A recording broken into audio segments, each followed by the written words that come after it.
السلام عليكم ورحمة الله. طبعا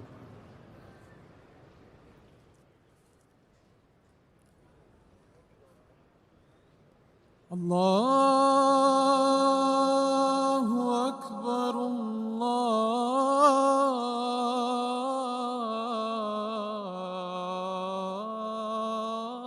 الله أكبر الله أكبر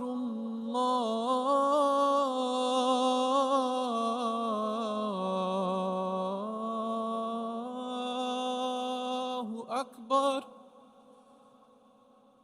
أشهد أن لا إله إلا الله.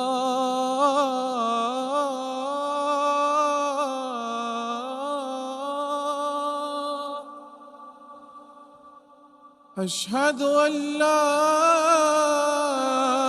إله إلا الله.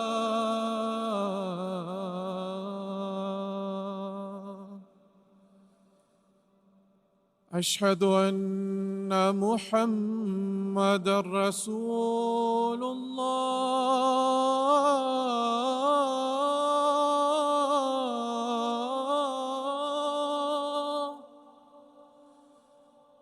أشهد أن محمدًا رسول الله.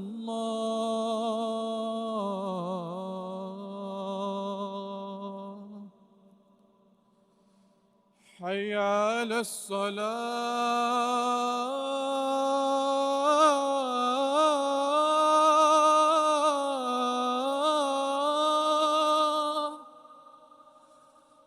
حي على الصلاة.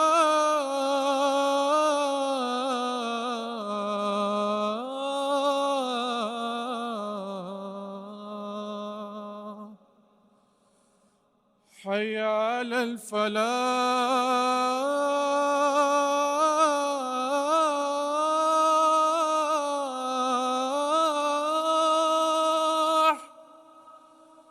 حي على الفلاح.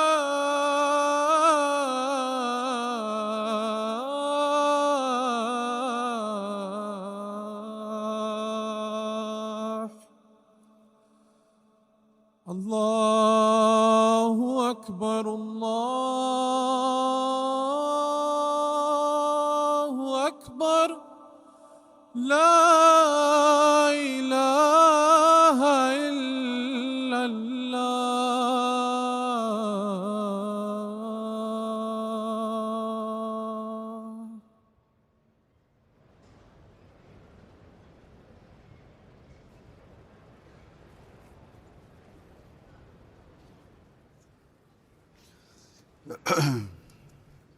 السلام عليكم ورحمة الله.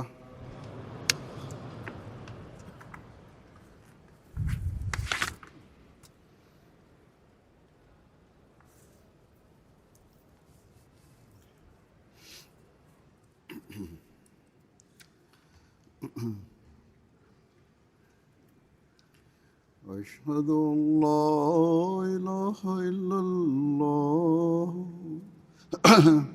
وحده لا شريك له وأشهد أن محمدًا عبده ورسوله. أما بعد فأعوذ بالله من الشيطان الرجيم. بسم الله الرحمن الرحيم. الحمد لله رب العالمين. الرحمن الرحيم. مالك يوم الدين.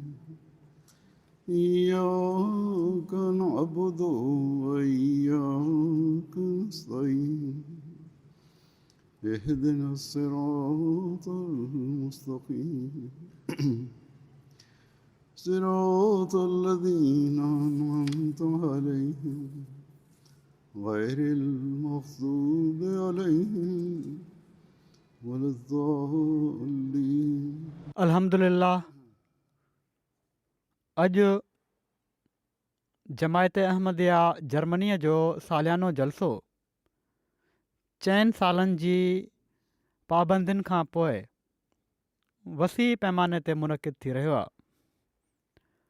अल्लाह ताला सभिनी जलसे में शामिलु थियण वारनि खे जलसे जा मक़सद हासिल करण वारो बणाए ऐं उहे इन ॻाल्हि ते ख़ुशि न थी वञनि त अल्लाह ताला असांखे ॿीहर गॾु थियण जो मौक़ो ॾिनो आहे त हिक ॿिए सां मिली वठंदासीं, कुझु कचहरियूं करे वठंदासीं ऐं बसि न। ऐं पर हिकिड़ो तमामु वॾो मक़सदु आहे जलसे जे इनकाद जो, जेको हज़रत मसीह मऊद अलैहिस्सलाम असांखे ॿुधायो आहे ऐं वॾे दर्द सां इन जो इज़हार बि कयो अथनि।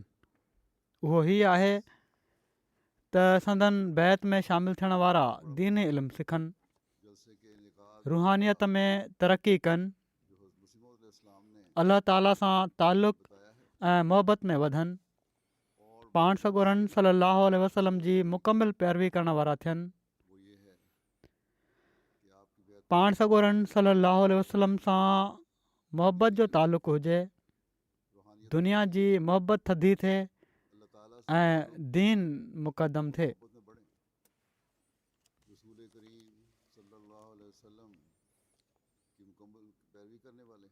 पाण अलैहिस्सलाम हिकिड़े मौक़े ते फ़रमाइनि था, सभई मुख़लिसीन सिलसिला बैत में दाख़िलीन हिन आजिज़ ते ज़ाहिर थिए त बैत करण जो मक़सदु हीअ आहे त जीअं दुनिया जी मुहबत थधी थिए ऐं पंहिंजे मौला करीम ऐं रसूल मक़बूल सल्लल्लाहु अलैहि वसल्लम जी मुहबत ग़ालिब अची वञे। सो पहिरीं कोशिश हज़रत मसीह मऊद अलैहिस्सलाम जी बैत में अचण वारनि जी हीअ हुअणु घुरिजे त असीं उन्हनि मुख़लिसीन में शामिलु थियण वारा थियूं जिन ते अल्लाह ताला ऐं उन जे रसूल सल्लल्लाहु अलैहि वसल्लम जी मुहबत ग़ालिब अची वञे ऐं असांजे हर कौल ऐं फ़ेल मां इन जो इज़हार बि थींदो हुजे। हिन साल जमायत अहमदिया जर्मनी में या जमायत अहमदिया खे जर्मनी में क़ाइमु थिए 100 साल बि थी विया आहिनि। जर्मन जमायत जा माण्हू इन ॻाल्हि ते ॾाढा एक्साइटेड बि आहिनि, ख़ुशि बि आहिनि त असां हिन साल जमायत जे क़याम जा 100 साल पूरा थियण ते जलसो कयूं पिया था। जेको 100 सालनि जी जमायत जे क़याम जो जलसो आहे, माण्हू ॾाढो ख़ुशी जो इज़हार कनि था। यकीनन हीअ ख़ुशी जी ॻाल्हि आहे त अल्लाह ताला अॼु खां 100 साल पहिरियां हज़रत मसीह मऊद अलैहिस्सलाम जे ज़रिए इस्लाम जो ख़ूबसूरत पैगाम हिन मुल्क में पहुचायो आहे ऐं पर संदन ज़िंदगी में बि हिते पैगाम अची चुको हो। इन लाइ पैगाम आहे त 100 सालनि खां वधीक वक़्तु थी चुको आहे, पर साण ई असांखे हीअ बि ॾिसणो आहे ऐं सोचणु घुरिजे त हिननि 100 सालनि में असां छा हासिलु कयो आहे। असां पंहिंजे ईमाननि जी केतिरी हद ताईं हिफ़ाज़त कई आहे। जॾहिं जमायत हिते शुरू थी त 2 माण्हू हुआ, पोइ पाकिस्तान जा हालात मटिया, दुनिया जा हालात मटिया त केतिरा ई अहमदी हिन मुल्क में अची आबाद थिया। उहे इन लाइ हिते आया जो हू अहमदी हुआ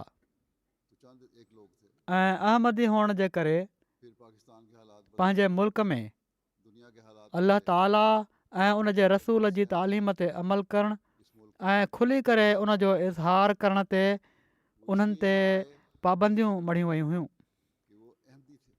सो जॾहिं हिते अची हिननि खे हीअ मज़हबी आज़ादी मिली त हू खुली करे पंहिंजे दीन ते अमल करे सघनि और खुलकर त पोइ उन्हनि खे हिकिड़ी ख़ासि महिनत सां पंहिंजी हालति में पाबंदियां लगा दी गई थी। उहे पाक तब्दीलियूं पैदा करे आकर पोइ उन्हनि ते क़ाइमु रहण जी कोशिशि करणु घुरिजे मिली कि वो खुलकर अपने दीन जो को कर जन जी तक़ाज़ा हज़रत मसीह मऊद अलैहिस्सलाम पंहिंजी जमायत खां कई आहे।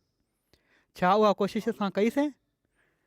छा असां पंहिंजी रूहानी हालतुनि खे बहितर करण सां गॾु पंहिंजे ॿारनि खे बि दीन सां जोड़े रखण जी ख़ासि कोशिशि कई त जीअं हिननि मुख़लिसनि में शामिलु थी सघूं इस्लाम से अपनी जमात से किया है। जीअं हज़रत मसीह मऊद अलैहिस्सलाम चाहिनि था। जेकॾहिं कई आहे अपनी हालतों को बेहतर करने के साथ त इहो ई उहो हक़ीक़ी शुकरानो आहे बच्चों को भी दीन से जोड़े रखने की जेको 100 साल पूरा थियण ते असां अदा करण वारा थींदासीं ऐं जंहिंजी हिकिड़े अहमदी खां तवको करे सघिजे थी। मुस्लिम अलैहिस्सलाम चाहते हैं जेकॾहिं न त सिर्फ़ु दुनिया जे रस्म रिवाज जे मुताबिक़ 100 साल पूरा थियण ते ख़ुशी जो को फ़ाइदो नाहे। जो 100 साल पूरे होने पर हम अदा करने वाले होंगे और जिसकी एक अहमदी से तवक्को की जा सकती है। हज़रत मसीह मऊद अलैहिस्सलाम केतिरनि ई जॻहुनि ते के मुताबिक पंहिंजी बैत में अचण वारनि खे पंहिंजे अंदरि ये फ़ायदा है पाक ऐं इनकलाबी तब्दीलियूं पैदा करण जे लाइ लाइहा अमल ॾिनो आहे ऐं उन्हनि खे नसीहतूं फ़रमायूं अथनि। अलैहिस्सलाम ने सो जेकॾहिं असां हक़ीक़ी तौर ते अपनी बैत में उन्हनि मुख़लिसनि में शामिलु आहियूं वालों को जेके संदन बैत में आया पाक त पोइ असांखे और हर वक़्तु तब्दीलियां इहा ॻाल्हि यादि कंदे रहणु घुरिजे लाहे अमल दिया है। ऐं पोइ पंहिंजे कौल ऐं फ़ैल जो इन सां मुआज़नो बि कंदे रहणु घुरिजे मुख़लिसीन में शामिल हैं त केतिरी हद ताईं की बैत में आए असां हिन मक़सद खे पूरो कयूं पिया था फिर हर वक्त जेको हज़रत मसीह मऊद अलैहिस्सलाम जी बैत में अचण जो मक़सदु आहे। किथे असीं और फिर अपने हिन कौल फ़ेल तरक़ी याफ़्ता दुनिया में अची इसके साथ पंहिंजे हिन मक़सद खे विसारे त नाहे छॾियो। कि किस हद तक किथे दुनिया जी चमक धमक पूरा कर रहे हैं। असांखे बैत जे मक़सद खे विसारण वारो त नाहे बणाए छॾियो। कहीं हम इस जेकॾहिं दुनिया में आकर विसारे छॾियो अथई त हीउ 100 सालनि जो जशन इन जो को फ़ाइदो नाहे। कहीं असांजे ने मक़सदु ॾांहुं रहनुमाई करण वारा हमें हिन वक़्तु मां हज़रत मसीह मऊद अलैहिस्सलाम जा कुझु इरशाद तव्हांजे साम्हूं रखंदुसि अगर भुला जेके दिया असांजे मक़सदु ॾांहुं रहनुमाई करण वारा आहिनि। फ़ायदा है। सभिनी खां पहिरियां मां पाण अलैहिस्सलाम जो ही इरशाद पेश कंदुसि जंहिंमें पाण फरमायो अथनि त असांजी बैत असांखां कहिड़ी तक़ाज़ा करे थी। आज़ाद आपके सामने रखूंगा फरमाइनि था तो हमें हीउ न सोचियो मकसद की तरफ रहनुमाई करने त सिर्फ़ु बैत करे वठण सां ई ख़ुदा राज़ी थी वेंदो आहे। मैं आप अलैहिस्सलाम को ये इरशाद हीअ त सिर्फ़ु चमड़ी आहे, जिसमें आपने फरमाया ॿाहिरीं खल आहे, कि हमारी बैत मग़ज़ त इन जे अंदरि आहे। करती है। अक्सर कुदरत जो कानून इहो ई आहे ये मत त सोचो हिकिड़ी खल हूंदी आहे कि सिर्फ ऐं बैत मग़ज़ उन जे अंदरि हूंदो आहे। करने से ही खुदा राज़ी हो जाता है।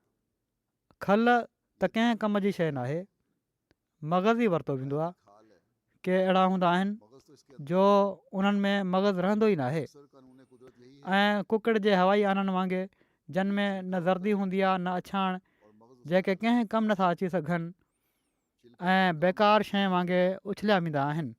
हा, 1-2 मिंटनि ताईं कंहिं ॿार जी रांदि जो ज़रियो हुजे त हुजे। मगज़ रहता ही नहीं अहिड़े तरीक़े सां उहो इंसानु हवाई अंडों की जेको बैत ऐं ईमान जी दावा करे थो, न सफ़ेदी जेकॾहिं हू किसी काम इन्हनि ॿिन्ही ॻाल्हियुनि जो मग़ज़ पंहिंजे अंदरि नथो रखे की तरह त उनखे डिॼणु घुरिजे हाँ त हिकिड़ो वक़्तु ईंदो आहे किसी बच्चे जो हू इन हवाई आने वांगुरु इसी थोरी धक सां चकनाचूर थी उछलियो वेंदो। जो बैत और ईमान का दावा करता है जेके पोइते हटंदा आहिनि जमायत खां उन्हनि जो इहो ई हाल आहे।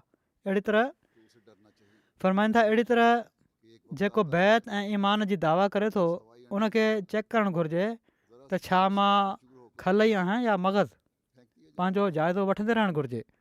जेसि ताईं मग़ज़ पैदा न थिए, तो पीछे ईमान, मोहबत, इताअत, इसी तरह बैत, एतक़ाद इसी तरह जो बैत और मुरीदी ईमान का दावा करता है, इस्लाम जो मुद्दई होना चाहिए सचो मुद्दई न आहे। मैं छिलका ही हूँ या मग़ज़, अपना जाइज़ा लेता रहना चाहिए। यादि रखो त हीअ सची ॻाल्हि आहे हो त अलाह ताला जे हुज़ूर मोहब्बत, मग़ज़ खां सवाइ बात, खल जी का बि क़ीमत नाहे। एतक़ाद, ख़ूब यादि रखो त इस्लाम ख़बर नाहे मौत केॾी महिल अची वञे, पर हीअ यकीनी ॻाल्हि आहे त मरणो ज़रूरु आहे। याद रखो ये सच्ची सो सखणी दावा ते हरगिज़ किफ़ायत न कयो ऐं ख़ुशि न थी वञो।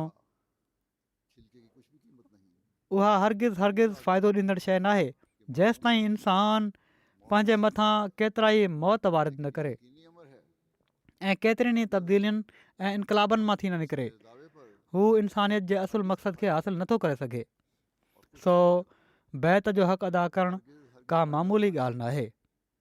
हीअ तॾहिं ई अदा थी सघे थो जॾहिं असीं हर वक़्तु अलाह ताला जे हुकमनि जे ताबे हलण जी कोशिशि कयूं। में से होकर ना निकले। दुनिया जी लज़तुनि खे ख़तमु करे ई इंसानु अहिड़ो मक़ाम हासिलु करे सघे थो। हक अदा करना वो मामूली बात नहीं। ये तभी दुनिया में रही करे जब हम हर वक्त पोइ दीन खे मुक़दम रखणु ताबे इहो ई असुलु जहाद आहे दुनियावी लज़्ज़ात को जंहिंजी असांखे कोशिशि करणु घुरिजे। के ही इंसान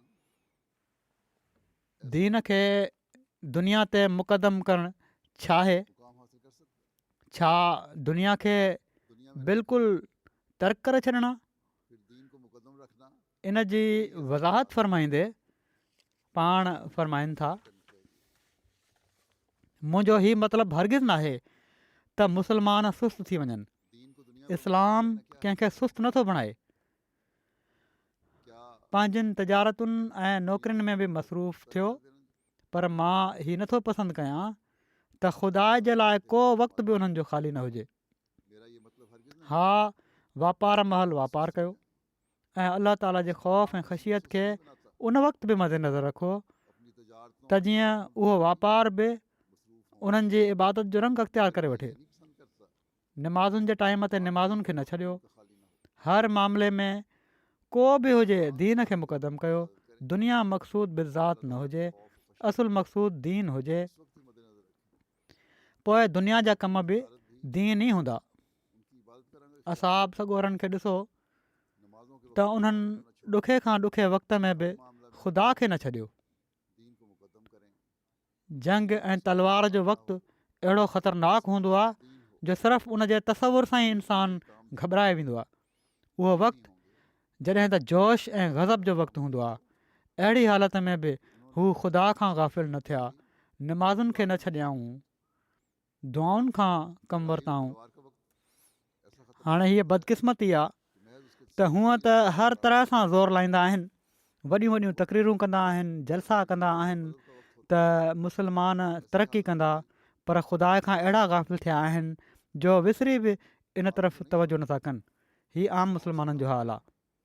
पोइ अहिड़ी हालत में कहिड़ी उमेदु थी सघे थी है कि यूं तो हर त उन्हनि जूं कोशिशूं नतीजा ख़ेज़ थियनि, बड़ी बड़ी तकलीफ जॾहिं त जलसे उहे सभु जूं सभु दुनिया जे लाइ आहिनि। यादि रखो, जेसि ताईं ला इलाहा इल्लल्लाह दिलि ऐं जिगर में रचा न करे ये आम मुसलमानों ऐं वजूद जे ज़रे ज़रे ते इस्लाम जी रोशनी को क्या उम्मीद है ऐं हुकूमत न हुजे, कॾहिं बि तरक़ी न थींदी। जबकि वो हीअ सब लिखियल ॻाल्हि आहे। दुनिया के लिए ही है। जेकॾहिं तव्हां मग़रबी क़ौमुनि जो नमूनो पेश कयो त हू तरक़ियूं कनि पिया था, इन्हनि जे लाइ ॿियो मामिलो आहे। तव्हांखे किताबु ॾिनो वियो आहे, ज़रे पर तव्हां ते हुजत पूरी थी चुकी आहे। रोशनी और हुकूमत न हो। इन्हनि जे लाइ अलॻि मामिलो ऐं मुआख़ज़े जो ॾींहुं आहे। अजीब बात। उन्हनि जो मुआख़ज़ो छा थींदो, कॾहिं थींदो, हू अलाह ताला खे जवाबदेह हूंदा ऐं थींदो यकीननि, उनके लिए और मामला पर थी सघे थो उनको किताब मरण खां पोइ अलाह ताला करे पर हुज्जत पूरी हो चुकी न करे हिन दुनिया में। पर असीं जेके दावा कयूं था ईमान जी, है। मुआवज़े का दिन पोइ जेकॾहिं अमल नथा कयूं त असांजो मुआख़ज़ो हिन दुनिया मां बि शुरू थी सघे थो। वो अल्लाह ताला को जवाबदेह होंगे। सो वॾे फ़िक्र जी ॻाल्हि आहे।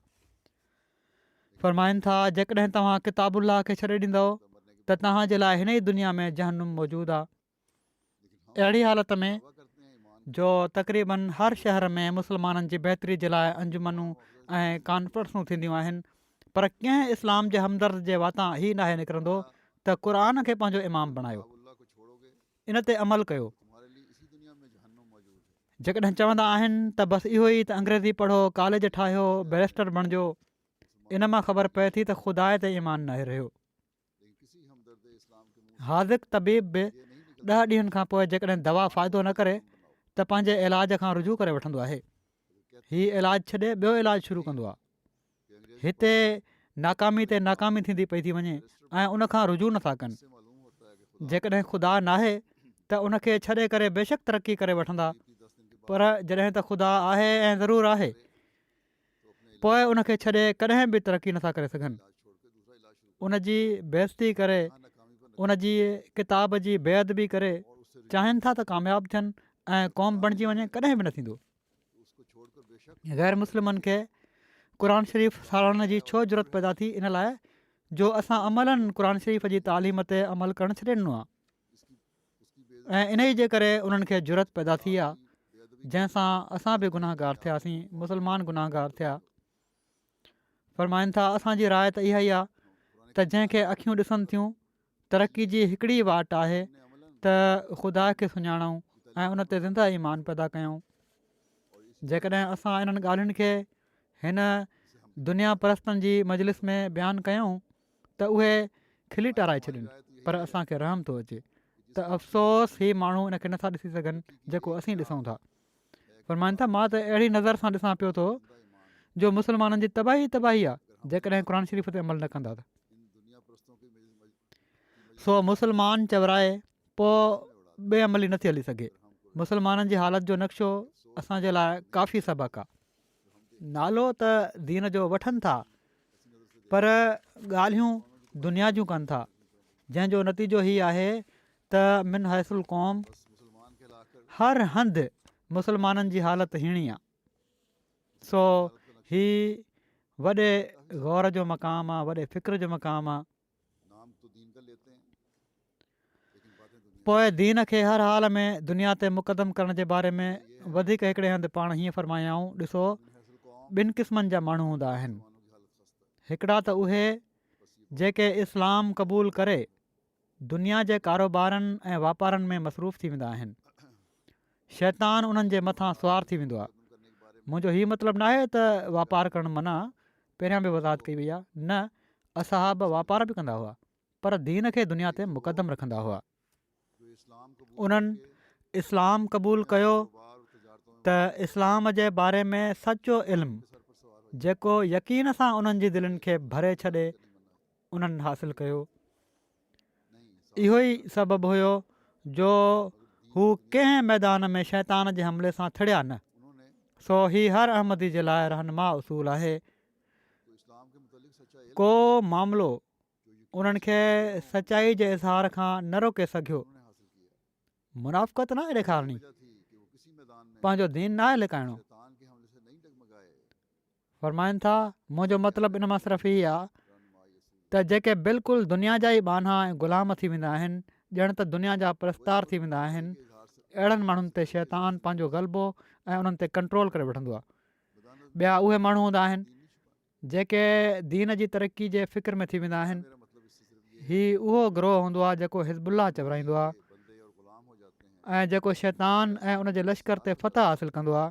ऐसे लोग दुनिया वारो हिज़बुल्लाह न, लड़ायूं करण वारा, जंगियूं करण वारा। दूसरे वो लोग होते हैं ही अलाह ताला सां तालुक़ु पैदा करण वारो गिरोह आहे जेको हिज़बुल्लाह चवराईंदो आहे।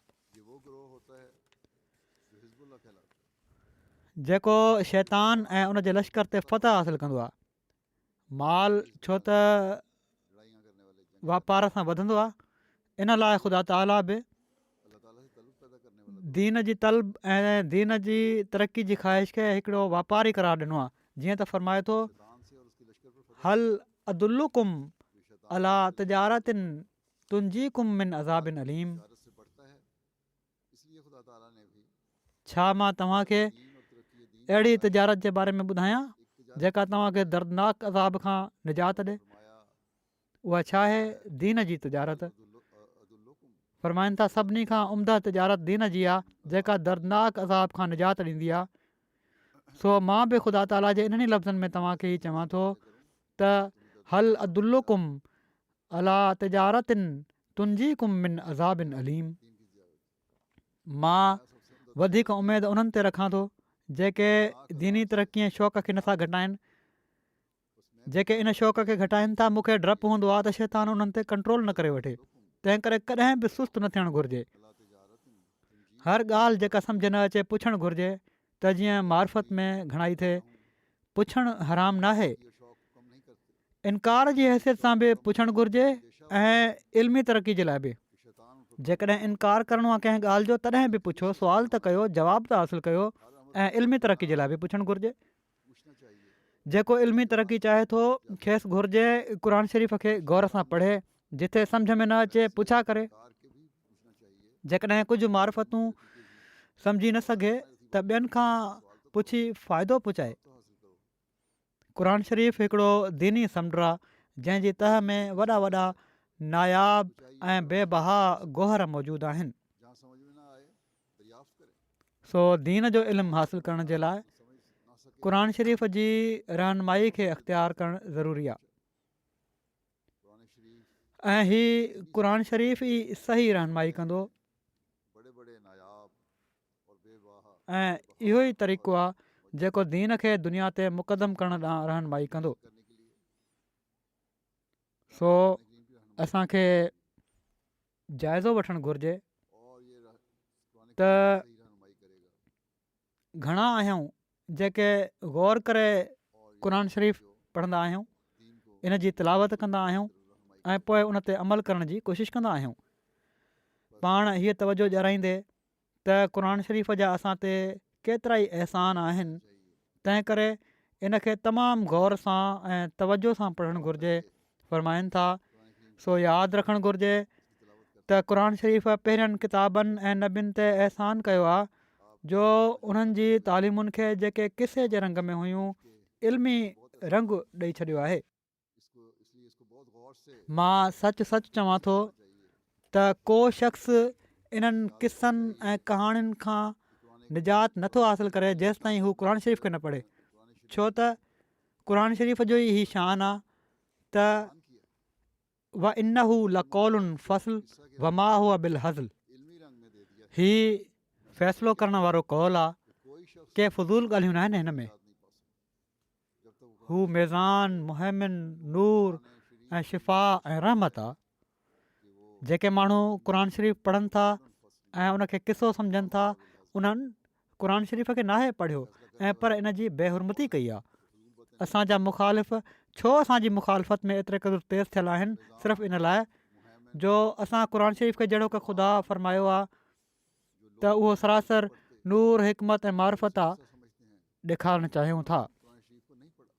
ऐं हू कोशिशि कनि था त क़ुर शरीफ़ खे हिकिड़े मामूली क़िसे खां वधी करे वक़्तु न ॾियनि। असां इन खे बर्दाश्त नथा करे सघूं। ख़ुदा ताला पंहिंजे फज़ल सां असां ते खोले छॾियो आहे त क़ुर शरीफ़ हिकिड़ो ज़िंदह ऐं रोशन किताबु आहे। तंहिं करे असां उन जी मुख़ालिफ़त जी छो परवाह कयूं? मक़सदु मां बार बार इन ॻाल्हि ॾांहुं माण्हुनि खे जेके मूंसां तालुक़ु रखनि था नसीहत कयां थो त ख़ुदा ताला हिन सिलसिले खे कशफ़े हक़ाइक़ जे लाइ क़ाइमु कयो आहे, हक़ीक़तूं ज़ाहिर करण जे लाइ, ॿुधाइण जे लाइ ज़ाहिर कयो आहे। छो त इन खां सवाइ अमली ज़िंदगी में का रोशनी ऐं नूर पैदा नथो थी सघे। ऐं मां चाहियां थो त अमली सचाई जे ज़रिए इस्लाम जी ख़ूबी दुनिया ते ज़ाहिर थिए, जहिड़ो की ख़ुदा मूंखे इन कम जे लाइ मामूर कयो आहे।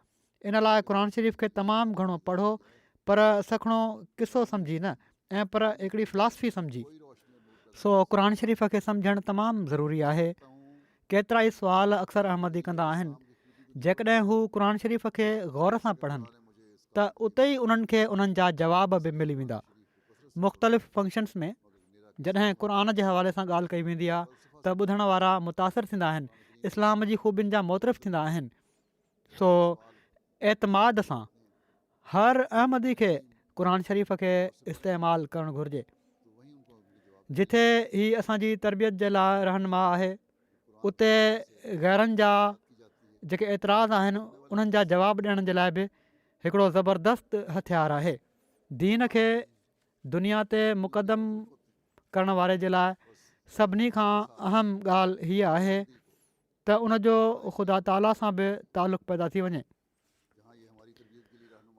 हुकमनि जी ख़बर पइजी वञे त पोइ इन्हनि हुकमनि खे ॾियण वारे सां बि तालुक़ु हुअणु घुरिजे।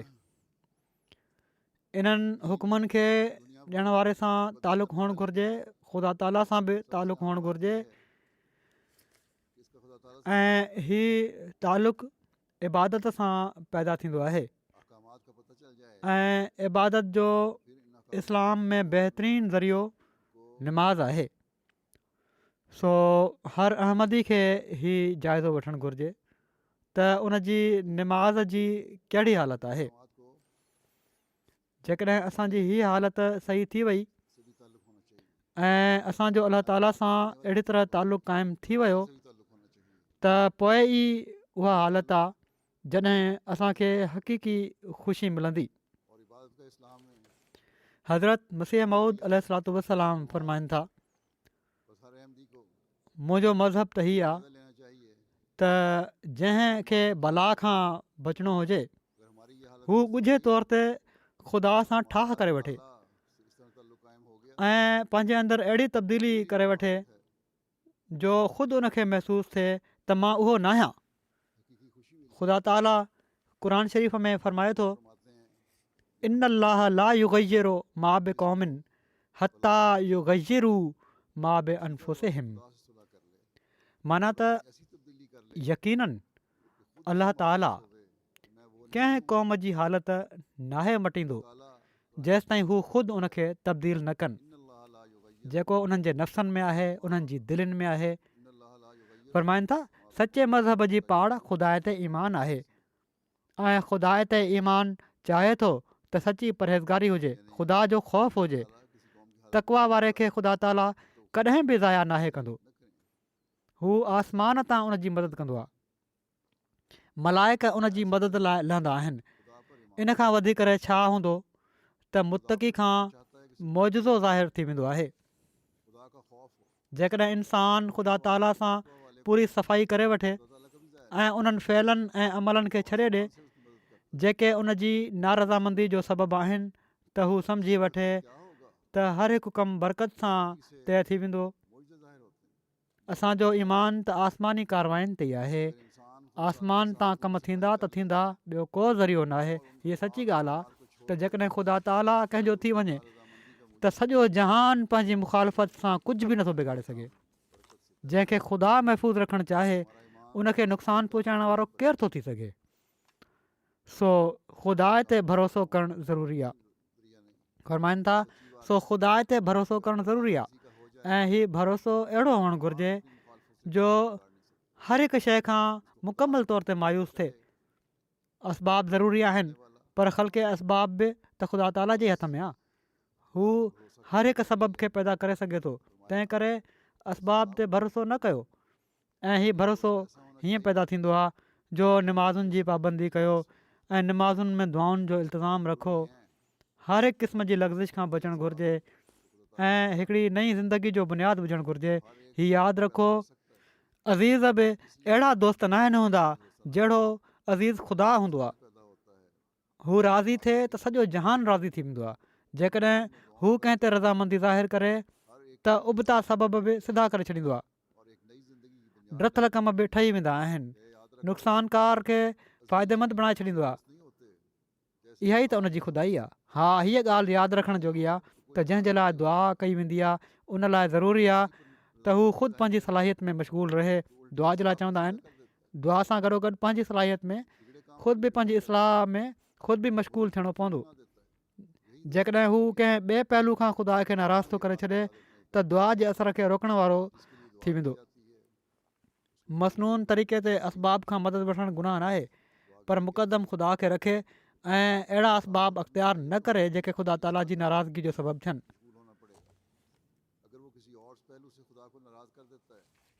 निमाज़ में लज़त न अचण जो सबबु ऐं इन जो इलाजु बयानु फ़रमाईंदे पाण फ़रमायाऊं। मक़सदु मां ॾिसां थो त माण्हू निमाज़ुनि में गाफ़िल ऐं सुस्त इन लाइ हूंदा आहिनि जो उन्हनि खे इन लज़त ऐं सुरूर जी ख़बर नाहे जेको ख़ुदा ताला निमाज़ अंदरु रखियो आहे। तमामु वॾो सबबु इन जो इहो ई आहे। ऐं पोइ शहरनि ऐं ॻोठनि में त अञा बि घणी सुस्ती ऐं गफ़लत थींदी आहे। 150 हिसो बि त पूरी मुस्तैदी ऐं सची मोहबत सां पंहिंजे हक़ीक़ी मौला जे हुज़ूर कदु नथो निबड़ाए। अल्लाह ने नमाज के अंदर रखा पोइ सुवाल इहो ई पैदा थिए थो त छो वजह इसकी यही है। उन्हनि खे इन लज़त जी ख़बर नाहे, और गांव में तो न कॾहिं उन्हनि इन मज़े खे चखियो आहे। 100 ॿियनि मज़हबनि में अहिड़ा हुकुम न आहिनि, पूरी मुस्तैदी ॿियनि मज़हबनि में अहिड़ा हुकुम न आहिनि। कॾहिं ईअं थींदो आहे जो असां पंहिंजे कमनि में मुब्तला हूंदा आहियूं ऐं मौज़िन अज़ान ॾेई छॾींदो आहे, सवाल यही पोइ हू ॿुधण बि त न आहिनि चाहींदा। ॼण त उन्हनि जी दिलनि खे तकलीफ़ थिए थी त अज़ान थी वई आहे ऐं निमाज़ जे लाइ वञिणो पवंदो। हीअ माण्हू तमामु रहम जोगा आहिनि। के माण्हू हिते बि अहिड़ा आहिनि जो उन्हनि जा दुकान ॾिसो त मस्जिदुनि जे हेठां आहिनि, पर कॾहिं बि वञी बीहंदा न आहिनि निमाज़ में। सो मां हीअ चवणु चाहियां थो त ख़ुदा ताला सां तमामु सोज़ ऐं हिकिड़े जोश सां हीअ दुआ घुरणु घुरिजे त जहिड़ी तरह मेवनि ऐं शयुनि जूं क़िस्म क़िस्म जूं लज़तूं अता कयूं अथई, निमाज़ ऐं इबादत जो बि हिकु दफ़ो मज़ो चखाए छॾे। खाधल यादि रहंदो आहे। ॾिसो, जेकॾहिं को शख़्स कंहिं सुहिणे खे हिकिड़े सुरूर सां ॾिसंदो आहे त उहो उनखे चङी तरह यादि रहंदो आहे। ऐं पोइ जेकॾहिं कंहिं बदशिकिले ऐं मकरू शिकिल खे ॾिसंदो आहे त उनजी सॼी हालति बाएतबार उनजे मुजसम थी साम्हूं अची वेंदी आहे। हा, जेकॾहिं को तालुक़ु न हुजे त कुझु बि यादि न रहंदो। अहिड़ी तरह बेनिमाज़नि जे वेझो निमाज़ हिकिड़ो ॾंडु आहे। खां सुबुह जो उथी सीअ में वज़ू करे मज़े जी निंड छॾे केतिरनि ई क़िस्मनि जी सुखनि खे विञाए पहिणी पवंदी आहे। असुलु ॻाल्हि हीअ आहे त उनखे बेज़ारी आहे ऐं हू उनखे नथो सम्झी सघे।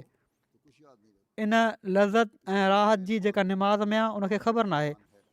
पोइ निमाज़ में लज़त कीअं हासिलु थिए? मां ॾिसां थो त हिकिड़ो शराबी ऐं नशेबाज़ इंसानु जेको आहे, जॾहिं उनखे मज़ो न आहे ईंदो त हू हिक ॿिए जे पुठियां प्याला पीअंदो वेंदो आहे, एसि ताईं जो उनखे हिकिड़े क़िस्म जो नशो अची वेंदो आहे।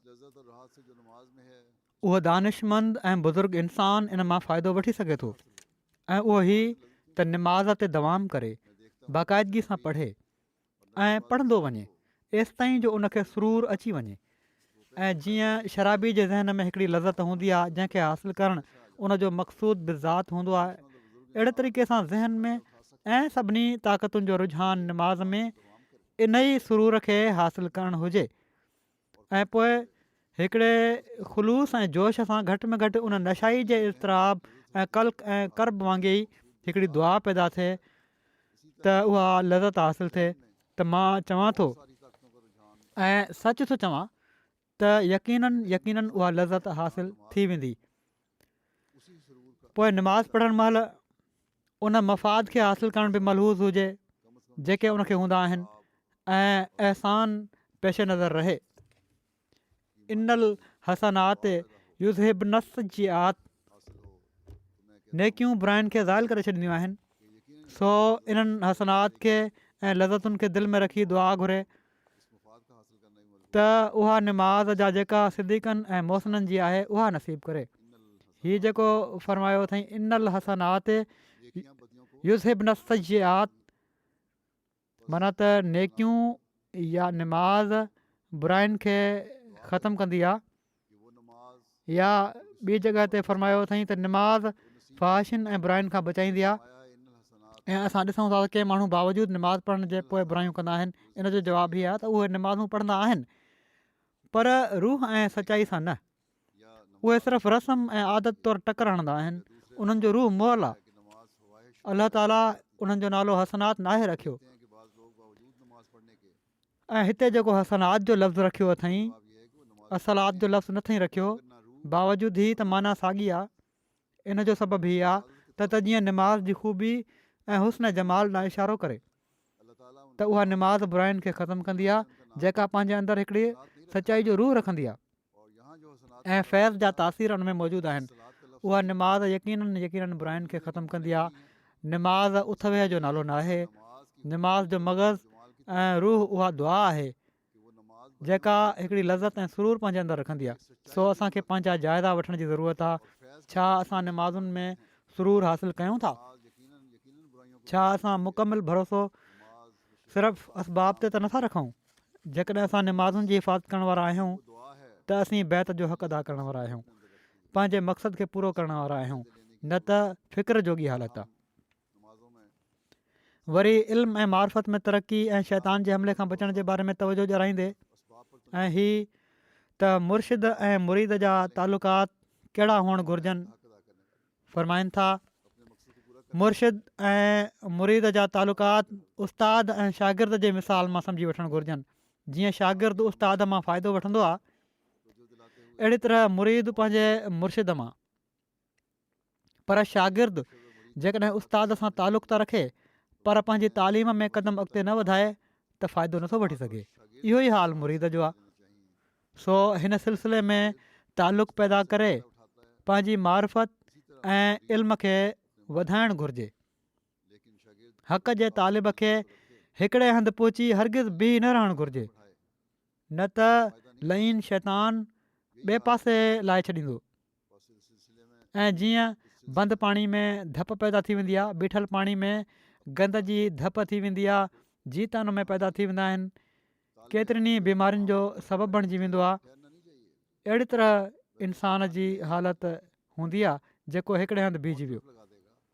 सो असांजा क़दम अॻिते वधणु घुरिजनि। फ़रमाइनि था अहिड़ी तरह जेकॾहिं मोमिन पंहिंजी तरक़ियुनि जे लाइ सही न करे त हू किरी पवंदो आहे। सो सआदतमंद जो फ़र्ज़ु आहे त हू दीन जी तलब में लॻो रहे। असांजे नबी करीम सल्लल्लाहु अलैहि वसल्लम खां वधीक करे को कामिल इंसान दुनिया में नाहे थी गुज़रियो, पर खेनि बि रब ज़िदनी इल्मा जी दुआ जी तालीम थी हुई। पोइ ॿियो केरु आहे जेको पंहिंजी मारिफत ऐं इल्म ते कामिल भरोसो करे बीहजी वञे ऐं आईंदा तरक़ी जी ज़रूरत न सम्झे। जीअं जीअं इंसानु पंहिंजे इल्म ऐं मारिफत में तरक़ी कंदो, खेसि मालूम थी वेंदो त अञा केतिरियूं ॻाल्हियूं हल तलब बाक़ी आहिनि। किन ॻाल्हियुनि खे शुरूआती निगाह में उन ॿार वांगुरु जेको अक़लीदत जी शिकिलुनि खे सखणो बेहूदा सम्झंदो आहे, माना त ज्योमेट्री जूं शिकिलियूं आहिनि या जेके डायाग्राम मुख़्तलिफ़ ठाहिया वेंदा आहिनि साइंसदाननि तरफ़ां, त ॿारु उन्हनि खे लीकूं सम्झंदो आहे। उहो सम्झंदो आहे त इन्हनि जी का हैसियत कान्हे। त फ़रमाइनि था त अहिड़ा माण्हू अहिड़ा ई आहिनि जेके ॿार वांगुरु आहिनि, इन्हनि शयुनि खे बिल्कुलु बेहूदा सम्झंदा आहिनि। फ़रमाइनि था पर आख़िर उहे ई मामला सदाकत जी सूरत में उन्हनि खे नज़र आया। जॾहिं वॾा थिया, अकुल आयो त ख़बर पई त हीअ त इन में त वॾे कम जूं ॻाल्हियूं आहिनि। तंहिं करे कंहिं क़दुरु ज़रूरी आहे त पंहिंजी हैसियत खे मटण सां गॾु ई इल्म खे वधाइण जे लाइ हर ॻाल्हि जी तकमील कई वञे। तव्हां केतिरनि बेहूदा ॻाल्हियुनि खे छॾे हिन सिलसिले खे क़बूलु कयो आहे। फ़रमाइनि था केतिरनि बेहूदा ॻाल्हियुनि खे छॾे हिन सिलसिले खे क़बूलु कयो आहे। जेकॾहिं तव्हां इन बाबति पूरो इल्मु ऐं बसीरत हासिलु न कंदव त इन सां तव्हांखे कहिड़ो फ़ाइदो थींदो? तव्हांजे यकीन ऐं मारिफत में कुवत कीअं पैदा थींदी? थोरी थोरी ॻाल्हि ते शक शुबा पैदा थींदा ऐं आख़िर क़दम थिड़ी वञण जो ख़तरो आहे। सो के माण्हू जंहिंजा ईमान थिड़ी वेंदा आहिनि इन लाइ जो हू इल्म में तरक़ी न आहिनि कंदा या पंहिंजूं मन घड़त तशरीहूं ऐं तोजूं कंदा आहिनि। हज़रत मसीह मौद अलैहिस्सलाम जे किताबनि जो मुतालियो न आहिनि कंदा। जेकॾहिं असां दीनी इल्म ॾांहुं तवजो ॾियूं त ख़ुदा ताला जी हस्ती ते ईमान में बि असां तरक़ी कंदासीं ऐं इस्लाम ऐं अहमदियत जी सचाई ते बि ईमान में असीं वधण वारा थींदासीं। पंहिंजे ॿारनि जे ईमान जी बि हिफ़ाज़त करण वारा थींदासीं ऐं इन तरफ़ बि ॾाढी तवजो ॾियण जी ज़रूरत आहे। पाण फ़रमाइनि था जेकॾहिं मुंहिंजी बैत कई अथव त मूंखे हकम ऐं अदल तस्लीम कयो। इन ॻाल्हि ते यकीन रखो त जेका ॻाल्हि मां चवंदुसि ख़ुदा ताला ऐं रसूल मक़बूल सल्लल्लाहु अलैहि वसल्लम जी तालीम जे मुताबिक़ चवंदुसि, अलाह ताला जी ख़ासि रहनुमाई सां चवंदुसि। सो पाण फ़रमायाऊं त पंहिंजे ईमान जी हीअ हालति पैदा कयो त हकम ऐं अदल जे फ़ैसिलनि खे इज़त जी नज़र सां ॾिसो। फ़रमाइनि था त जेको शख़्स ईमान आणे थो उनखे पंहिंजे ईमान खां यकीन ऐं इरफ़ान ताईं तरक़ी करणु घुरिजे, हीअ न त पोइ हू ज़न में गिरफ़्तार थिए। यादि रखो ज़न मुफ़ीद नथो थी सघे, बदज़नियूं पैदा थींदियूं आहिनि। ख़ुदा ताला ख़ुदि फ़रमाए थो इन ज़न ला युगनी मिनल हक़ शैया, यकीनन ज़न हक़ खां बेनियाज़ नथो करे सघे। हक़ बहरहाल हक़ आहे, बदज़नियूं पैदा करण सां हक़ नथो लिकी सघे। यकीन ई हिकिड़ी अहिड़ी शइ आहे जेका इंसान खे बामुराद करे सघे थी। फ़रमाइनि था यकीन खां बग़ैर कुझु न थींदो। जेकॾहिं इंसानु हर ॻाल्हि ते बदज़नी करणु लॻे त शायदि हिकु घड़ी बि दुनिया में न गुज़ारे सघे। हर दुनिया जी ॻाल्हियुनि में बदज़नियूं करणु लॻो तव्हां, उतां ई ॾिसी वठो मिसाल, हू पाणी न पी सघे त शायदि हिन में ज़हर न मिलियलु हुजे, शहर जूं शयूं न खाई सघे त उन्हनि में का हलाक करण वारी शइ न हुजे, पोइ कहिड़ी तरह हू रही सघे थो। हीउ हिकिड़ो मोटो मिसाल आहे। जिन खे वहम जी बीमारी हूंदी आहे हू त पंहिंजी ज़िंदगी हराम करे वठंदा आहिनि। अहिड़ी तरह सोचे रुहानी मामलनि में बि इहा ई शइ ॾिसणु घुरिजे त अहिड़ियूं बदज़नियूं पैदा न थियनि। फ़रमाइनि था अहिड़े तरीक़े सां इंसानु रुहानी मामलनि में इन मां फ़ाइदो वठी सघे थो। हाणे तव्हां पाण सोचे वठो ऐं पंहिंजनि दिलनि में फ़ैसिलो करे वठो त छा तव्हां मुंहिंजे हथ जेका बैत कई आहे ऐं मूंखे मसीह मऊद हकम अदल मञियो आहे त इन मञण खां पोइ मुंहिंजे कंहिं फ़ैसिले या फ़ैल ते जेकॾहिं दिलि में का मेरह या रंज अचे थो त पंहिंजे ईमान जो फ़िक्रु कयो। उहो ईमान जेको ख़दशनि ऐं वहमनि सां भरियलु आहे को नेक नतीजो पैदा करण वारो न थींदो। पर जेकॾहिं तव्हां सची दिलि सां मञी वरितो आहे त मसीह मऊद वाक़ई हकम आहे त पोइ उन जे हुकुम ऐं फ़ैल जे साम्हूं पंहिंजा हथियार फिटो करे छॾियो ऐं उन जे फ़ैसिलनि खे इज़त जी नज़र सां ॾिसो त जीअं तव्हां पाण सॻोरन सलम जी पाक ॻाल्हियुनि जी इज़त ऐं अज़मत करण वारा बणिजो। रसूलुल्लाह सल्लल्लाहु अलैहि वसल्लम जी शाहिदी काफ़ी आहे ऐं पाण तसली ॾियनि था त उहो तव्हांजो इमाम हूंदो, उहो हकम अदल हूंदो। जेकॾहिं इन ते तसली नथी थिए त पोइ कॾहिं थींदी? हीउ तरीक़ो हरगिज़ सही न आहे ऐं मुबारक नथो थी सघे त ईमान बि हुजे ऐं दिलि जी किन कुंडुनि में बदज़नियूं बि हुजनि। मां जेकॾहिं सादिक न आहियां त पोइ वञो ॿियो सादिक ॻोल्हियो ऐं यकीननि सम्झो त हिन वक़्तु ॿियो सादिक नथो मिली सघे। पोइ जेकॾहिं ॿियो को सादिक न मिले ऐं न मिलंदो त पोइ मां एतिरो हक़ु घुरां थो जेको रसूलुल्लाह सल्लल्लाहु अलैहि वसल्लम मूंखे ॾिनो आहे। जिन माण्हुनि मुंहिंजो इनकार कयो आहे ऐं जेके मूं ते एतिराज़ु कनि था उन्हनि मूंखे सुञातो न आहे ऐं जंहिं मूंखे तस्लीम कयो आहे ऐं पोइ एतिराज़ु रखे थो उहो अञा बि बदकिस्मत आहे त ॾिसी अंधो थियो। असुलु ॻाल्हि हीअ आहे त मुआसरत बे रुतबे खे घटाए छॾींदी आहे। इन लाइ हज़रत मसीह चवनि था त नबी पंहिंजे वतन में बेइज़त थींदो आहे। इन मां मालूम थी सघे थो त उन्हनि खे वतन वासियुनि तरफ़ां कहिड़ियूं कहिड़ियूं न तकलीफ़ूं ऐं सदमा साणा पिया हुआ। हीअ नबीन अलैहिस्सलाम सां हिकिड़ी सुनत हलंदी थी अचे। असां इन खां अलॻि कीअं था थी सघूं? नबियुनि जी मुखालफ़त थींदी आहे। जेकॾहिं असांजी बि थी रही आहे त हीअ त का अहिड़ी ॻाल्हि न आहे। इन लाइ असांखे जेको कुझु पंहिंजे मुखालफ़नि खां ॿुधणो पियो हीअ उन ई सुनत जे मुताबिक़ आहे त मा यातीहिम मिर रसूलिन इल्ला कानू बिही यस्तहज़िऊन त को रसूल उन्हनि वटि नाहे ईंदो मगर हू उन सां चिथरूं कंदा आहिनि। अफ़सोस जेकॾहिं हीअ माण्हू साफ़ नियत सां मूं वटि अचनि हा त मां उन्हनि खे उहो ॾेखारियां हा जेको मूंखे ख़ुदा ॾिनो आहे। उहो ख़ुदा ख़ुदि उन्हनि ते पंहिंजो फज़ुलु करे हा ऐं उन्हनि खे सम्झाए छॾे हा, पर उन्हनि बुख़ुल ऐं हसद खां कमु वरितो। हाणे मां उन्हनि खे कहिड़ी तरह सम्झायां? हाणे बि हीअ माण्हू 130 साल 32 साल थियण लॻा आहिनि, निशान ॾिसी बि सबक़ु हासिलु नथा कनि। फ़रमाइनि था जॾहिं इंसानु सचीअ दिलि सां हक़ तलबी जे लाइ ईंदो आहे त सभई फ़ैसिला थी वेंदा आहिनि। पर जॾहिं का बदकलामी ऐं शरारत मक़सूदु हुजे त कुझु बि नथो थी सघे। फ़रमाइनि था त हिजजुल करामा में इब्न अरबी जे हवाले सां लिखियलु आहे त मसीह मऊद जॾहिं ईंदो त उनखे मुफ़्तरी ऐं जाहिल करार ॾिनो वेंदो। एसि ताईं बि चयो वेंदो त हू दीन खे में तग़युर करे थो। हिन वक़्तु अहिड़ो ई थी रहियो आहे। अहिड़े क़िस्म जा इल्ज़ाम मूं ते हयां वञनि था।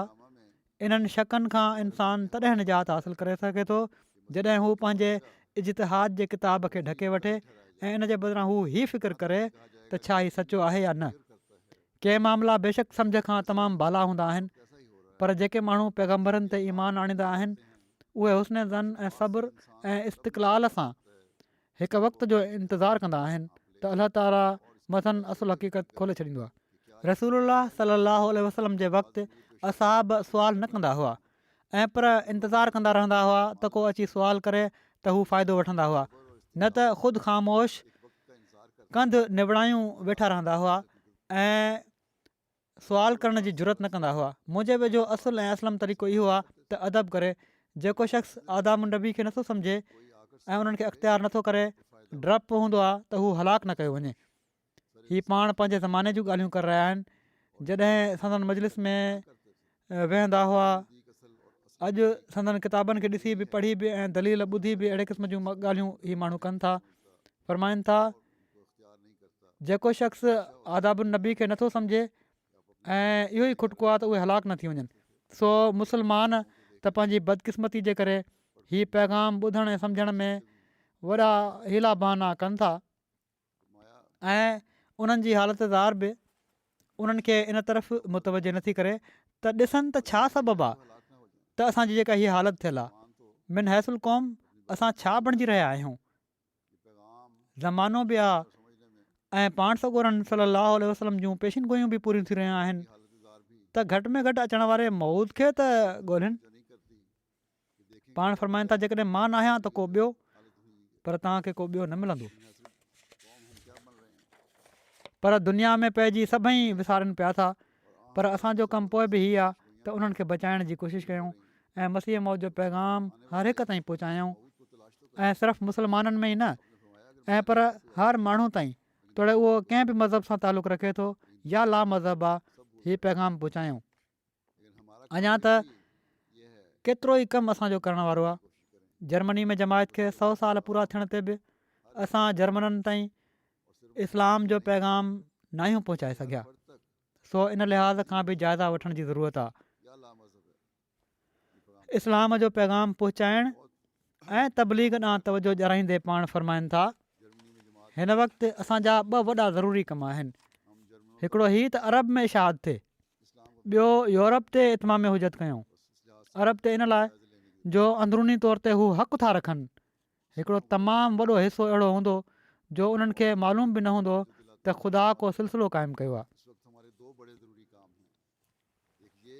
अॼु बि इहा हक़ीक़त आहे, हर अरब ताईं असांजो पैगाम न आहे पहुतो, बावजूदि ई त कोशिशूं तमामु वधी चुकियूं आहिनि पहिरें ज़माने जे लिहाज़ खां।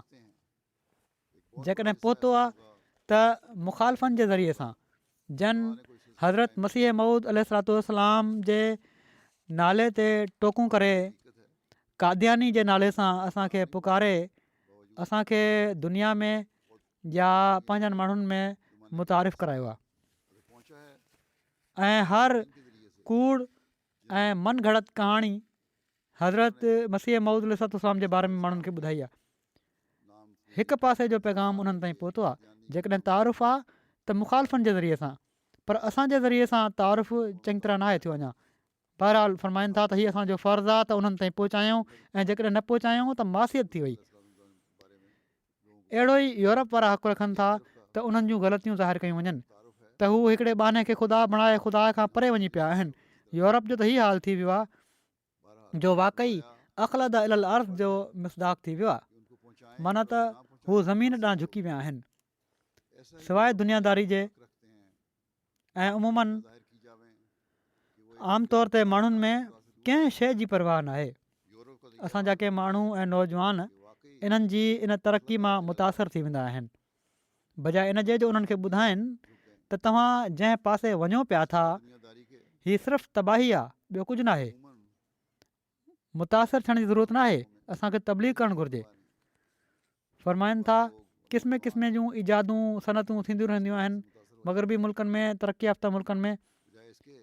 इन सां ताजुब न कयो त यूरोप अर्ज़ी इल्मनि ऐं फ़ननि में तरक़ी करे पियो थो। इम्प्रेस न थी वञो त हीअ तरक़ी थी रही आहे। हीअ क़ाइदे जी ॻाल्हि आहे त जॾहिं आसमानी इल्मनि जा दरवाज़ा बंदि थी वेंदा आहिनि त पोइ ज़मीन जूं ई ॻाल्हियूं सुझंदियूं आहिनि। हीअ कॾहिं बि साबित न आहे थियो त नबी बि औज़ार बि ठाहींदा हुआ, पुर्दा ठाहींदा हुआ या उन्हनि जूं सॼियूं कोशिशूं ऐं हिमतूं अर्ज़ी इजादुनि जूं हूंदियूं हुयूं। सो हीअ ॻाल्हि आहे जेका असां मां हर हिक जे ज़हन में खुपी वञणु घुरिजे त असां दुनिया कमाइण जे लाइ अहमदियत क़बूल नाहे कई ऐं पर ख़ुदा ताला सां ज़िंदा तालुक़ु पैदा करण जे लाइ अहमदियत क़बूल कई आहे। ऐं हीअ पैगाम असां दुनिया वारनि ताईं पहुचाइणो बि आहे। इहा ई शइ आहे जेका असांजी दुनिया ऐं आख़िरत ठाहिण वारी थींदी।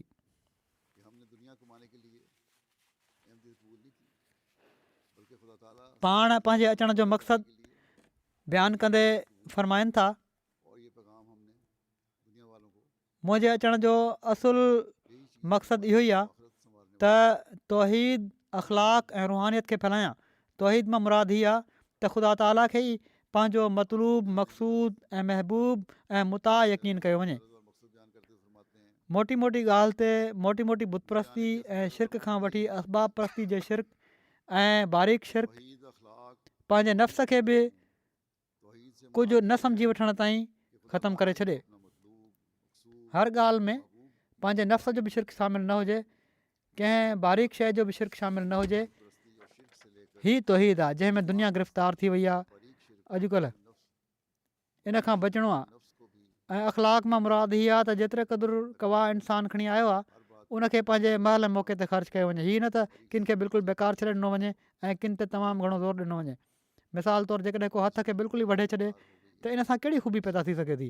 हरगिज़ न। अखलाक से ऐं पर मुराद ये है सचा ऐं कामिल अख़लाक इहे आहिनि त जेके क़ुवतूं अलाह ताला ॾेई छॾियूं आहिनि उन्हनि खे पंहिंजे महल मौक़े ते अहिड़े तौर सां ख़र्चु कयो वञे जो जंहिंमें इफ़रात ऐं तफ़रीद पैदा न थिए। इफ़रात हीअ आहे त मिसाल तौरु जंहिंखे क़ुवत शामा में इफ़रात हुजे त हिदतुल हिस जो मर्ज़ थी वेंदो। हरगिज़ नहीं बल्कि सच्चे और कामिल अखलाक यही हैं माना त सिंघण जी जेकॾहिं हिस तेज़ थी वञे उन इंसान जी त हिकिड़ी ॾुखियाई पैदा थी वेंदी आहे इंसान जे लाइ। पैदा ना हो। अफरात ये है किन माण्हुनि जी मसलन जिसको ख़ुशबू जी हिस तेज़ थी वेंदी आहे, इन जे करे उन्हनि खे तकलीफ़ शुरू थी वेंदी आहे, मथे में सूरु शुरू थी वेंदो आहे। के ॿी तरह अहिड़ी तरह ॿियूं कुझु ख़ुशबूं आहिनि इन जे करे बीमारियूं पैदा थी वेंदियूं आहिनि। त इहा ई दुआ करणु घुरिजे त अलाह ताला एतदाल में रखे ऐं हर मर्द खां बचाए, रूहानी मर्द खां बि। फरमाइनि था तफ़रीत हीअ आहे उनकी तकलीफ शुरू हो जाती है सरदर्द शुरू हो जाता है बाज़ औरतें इस तरह अफ़रात त हिदतुल हिस जो मर्ज़ थी वेंदो की वजह से बीमारी ऐं पोइ इन मां ॿिया शदीद मर्ज़ पैदा थी वेंदा आहिनि, बीमारियूं वधंदियूं आहिनि। तफ़रीत हीअ आहे त इन जी हिस बिल्कुलु मफ़क़ूद थी वेंदी आहे ऐं एतदाल हीअ आहे त ॿई पंहिंजे पंहिंजे मौक़े ऐं महल ते रहनि ऐं इहो ई उहो दर्जो ऐं मक़ाम आहे जिथे अख़लाक चवराईंदा आहिनि। इन ई खे मां क़ाइमु करणु आयो आहियां। उससे और अमराज विचोलो रस्तो अख़्तियार करणु घुरिजे ऐं आला अख़लाक जंहिंजो इस्लाम में हुकुम आहे उन्हनि खे करण जी कोशिशि करणु घुरिजे। इस्तेदाल ये है फरमाइनि था रूहानियत मां मुराद उहे आसार ऐं अलामतूं आहिनि वो दर्जा और मुकाम है जहाँ जेके ख़ुदा ताला सां सचो तालुक़ु पैदा थियण ते ज़ाहिर थींदियूं आहिनि दरमियाना रास्ता अख्तियार ऐं ही कैफ़ियतूं आहिनि आला अखलाक जो उनका जेसि ताईं पैदा न थियनि इंसानु सम्झी नथो सघे, पर असुलु मक़सदु इहो ई आहे। फरमाया सो ही उहे ॻाल्हियूं आहिनि जेके असांखे हिकिड़ो अहिड़ो इंसानु बणाइनि थियूं ताला के साथ जेको ताल्लुक़ का हक़ीक़ी मोमिन आहे। मुतरतब होते हैं सो ही जाइज़ा वठण जी ज़रूरत आहे जब त छा असां इन मयार ते आहियूं इंसान समझ नहीं सकता त असांजो मक़सूद ऐं मतलूब ऐं सभिनी खां वधीक महबूब ख़ुदा ताला जी ज़ात हुजे। हमें एक जेकॾहिं हीअ नाहे इंसान बनाती हैं त असां अञा पंहिंजे ईमान जे कमज़ोर दर्जे ते आहियूं। बस ये सो जाइज़ा वठण जी ज़रूरत आहे। ख़ुदा ताला जे मुक़ाबले ते असांजी हर दुनिया जी ख़्वाहिश बेहक़ीक़त आहे या न, मतलूब इन जी ज़रूरत आहे। ज़्यादा महबूब जेकॾहिं हीअ थींदो त तॾहिं ई असां मस्जिदुनि जा बि हक़ अदा करण वारा थींदासीं। अपने ईमान के कमज़ोर दर्जे पर हैं। बस अहिड़ी तरह जॾहिं असां मस्जिदूं ठाहे रहिया आहियूं खुदा ताला के त इन्हनि खे आबाद करण जो बि हिकिड़ो फ़िक्रु हुअणु घुरिजे। बेहकीकत है कि नहीं सो हर अहमदी खे इन ते गौर करण जी ज़रूरत आहे अगर ये होगा त तौहीद जो केतिरी हद ताईं उन जी दिलि में ज़ोर आहे, शौक़ु आहे, जज़्बो आहे। करने वाले होंगे अहिड़ी तरह आला अख़लाक जो इज़हार आहे इसी तरह जब हम त बना रहे हर अहमदी खां हुअणु घुरिजे। हैं तो बात करने की भी एक ही आला अख़लाक आहिनि जेके असांजो पैगाम पहुचाइण में तमामु अहम किरदारु अदा करे सघनि था कि तौहीद का ऐं असीं हज़रत मसीह मऊद अलैहिस्सलाम जी बैत जो हक़ अदा करे सघूं था। जज्बा है मुख़्तलिफ़ मस्जिदुनि जे इफ़्ताह में जॾहिं मां वञा त जेके अहमदनि जा वाक़िफ़ माण्हू आहिनि उहे इन ॻाल्हि जो ज़िक्र कंदा आहिनि त अहमदनि जा अख़लाक भला आहिनि, पर हिकिड़ी कमी मूं ॾिठी आहे। अदा कर सकते ही सुठा अख़लाक ॾेखारे इस्लाम की बैत का हक़ अदा कर सकते पोइ इस्लाम ऐं अहमदियत जो तारुफ़ सही तरीक़े सां नाहे करायो वेंदो। तो जो अहमदियों जेकॾहिं ही तारुफ़ करायो वञे हैं वो त पोइ ई बात का जिक्र करते हैं असीं जहिड़ो की हज़रत मसीह मऊद अलैहिस्सलाम फरमायो आहे अहमदियत ऐं इस्लाम जो सही पैगाम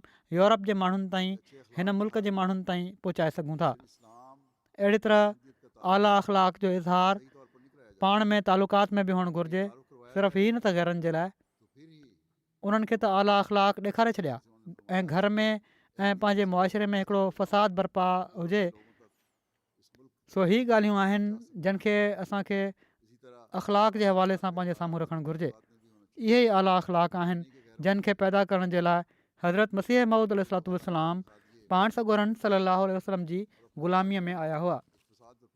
ऐं वरी फ़रमाइनि था त रुहानियत जे मयार जो नतीजो तॾहिं ज़ाहिर थींदो आहे, तॾहिं उनजो पतो पवंदो त रुहानियत पैदा थी आहे जॾहिं हुकूकुल्लाह ऐं हुकूकुल इबाद जी अदायगी जा आला मयार क़ाइमु थींदा।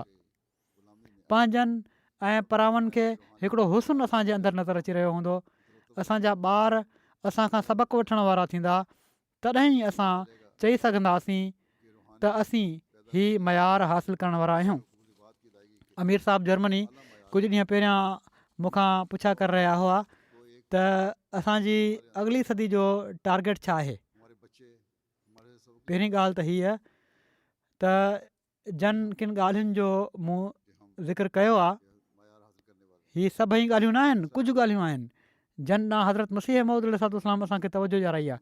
छा हीअ असां इन गुज़िरियल सदी में हासिलु कयो आहे? छा असांजो ख़ुदा ताला सां पको तालुक़ु पैदा थी वियो आहे? छा असांजी निमाज़ुनि जा आला मयार क़ाइमु थी विया आहिनि? छा असां निमाज़ जे वक़्तनि में दुनिया जे कमनि खे छॾे निमाज़ जे लाइ हाज़िर थी वेंदा आहियूं, या सिर्फ़ु मस्जिदूं ठाहिण ते ई ज़ोर आहे? छा असीं क़ुर शरीफ़ जी तिलावत में बाक़ाइदा आहियूं? छा असीं क़ुरानी हुकुमनि खे तलाश करे उन्हनि ते अमल करण जी कोशिशि कयूं था? छा असां पंहिंजे ॿारनि खे दीन सां जोड़ण जे लाइ भरपूर कोशिशि कयूं पिया था? छा असांखे सिर्फ़ु पंहिंजे ॿारनि जी दुनिया जी तालीम जो फ़िक्रु आहे या उन्हनि जे दीन जो बि फ़िक्रु आहे? छा असांजा आला अख़लाक पाण में तालुकात में उहे मयार हासिलु करे चुका आहिनि जेके रुहमाउ बैनहुम जो नज़ारो ॾेखारनि असांखे? छा आला अख़लाक जा नमूना ग़ैरनि ते ज़ाहिर करे उन्हनि खे इस्लाम जी ख़ूबसूरत तालीम खां असीं आगाह कयूं पिया था, या सिर्फ़ु किथे आला अख़लाक ॾेखारे असीं ही ॿुधाए रहिया आहियूं त असीं पुरमन माण्हू आहियूं? केतिरनि जॻहियुनि ते जॾहिं मूंखे ग़ैरनि खे कुझु चवण जो मौक़ो मिलियो त अक्सर माण्हुनि इहो ई चयो आहे त असांखे इस्लाम जी हिन ख़ूबसूरत तालीम जो पहिरियों भेरो इल्मु थियो आहे। इन मां साफ़ ज़ाहिर आहे त तव्हां पंहिंजा तालुकात ऐं अख़लाक इस्लाम जो पैगाम पहुचाइण जे लाइ इस्तेमालु नथा पिया कयो जहिड़ी तरह करणु घुरिजनि। लखनि जे अंग में पंफलेट विराइण मां कहिड़ो फ़ाइदो आहे जॾहिं इन सां इस्लाम जी तालीम जो तारुफ़ ई माण्हुनि में न थिए। सो पहिरियां ई जाइज़ो वठो त हुकूकुल्लाह ऐं हुकूकुल इबाद जे मयारनि खे केतिरी हद ताईं असां हासिलु करे वरितो आहे। जेकॾहिं हासिलु करे वरितो आहे, जेको मुंहिंजे वेझो अञा हासिलु न आहे थियो, त पोइ ऐं ख़ुदि पंहिंजे जाइज़े सां हर एक खे पतो लॻी वेंदो, मुंहिंजे चवण जी ज़रूरत न आहे त पोइ अॻिली सदी जो नओं टारगेट छा आहे। अॻिली सदी जो टारगेट इहो ई मुख़्तसिर लाइ अमल आहे जेको हज़रत मसीह मऊद अलैहिस्सलाम जे इरशादनि जी रोशनी में मूं बयानु कयो आहे। असां हीअ दावा खणी उथिया आहियूं त असां दुनिया जूं दिलियूं खटणियूं आहिनि। हिन दुनिया खे ख़ुदा ताला जी वादानियत जो क़ाइल करिणो आहे, दुनिया खे पाण सॻोरन सल्लल्लाहु अलैहि वसल्लम जे क़दमनि में आणे उछलणो आहे। सो इन हवाले सां असां मां हर हिक खे पंहिंजा जाइज़ा वठणु घुरिजनि ऐं हिकिड़े नए अज़म सां जर्मनी जी जमायत अहमदिया खे नई सदी में दाख़िलु थियणु घुरिजे त असां दीन खे दुनिया ते मुक़दम रखंदे पंहिंजे हिन मक़सद खे हासिलु करण जी भरपूर कोशिशि कंदासीं ऐं पंहिंजनि औलादुनि ऐं नसुलनि खे बि इहा नसीहत कंदा रहंदासीं ऐं उन्हनि जी अहिड़ी तरह तरबियत कंदासीं जो अलाह ताला सां तालुक़ जो ई संभाण हिकिड़े नसुल मां ॿिए नसुल में पवंदो वञे। अलाह ताला असांखे इन जी तौफ़ीक़ अता फ़रमाए।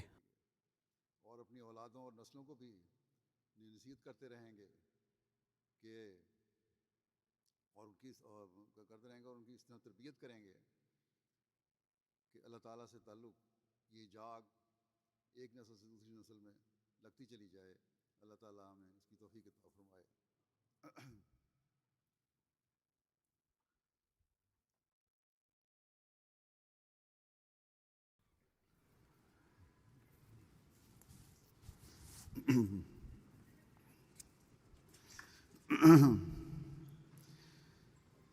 अल्हम्दुलिल्लाह الحمد لله نحمده ونستعينه ونستغفره ونؤمن به ونتوكل عليه ونعوذ بالله من شرور أنفسنا ومن سيئات أعمالنا من يهده الله فلا مضل له ومن يضلل فلا هادي له ونشهد أن لا إله إلا الله ونشهد أن محمدا عبده ورسوله عباد الله رحمكم الله إن الله يأمر بالعدل والإحسان وإيتاء ذي القربى وينهى عن الفحشاء والمنكر والبغي يعظكم لعلكم تذكرون اذكروا الله يذكركم وادعوه يستجب لكم ولذكر الله أكبر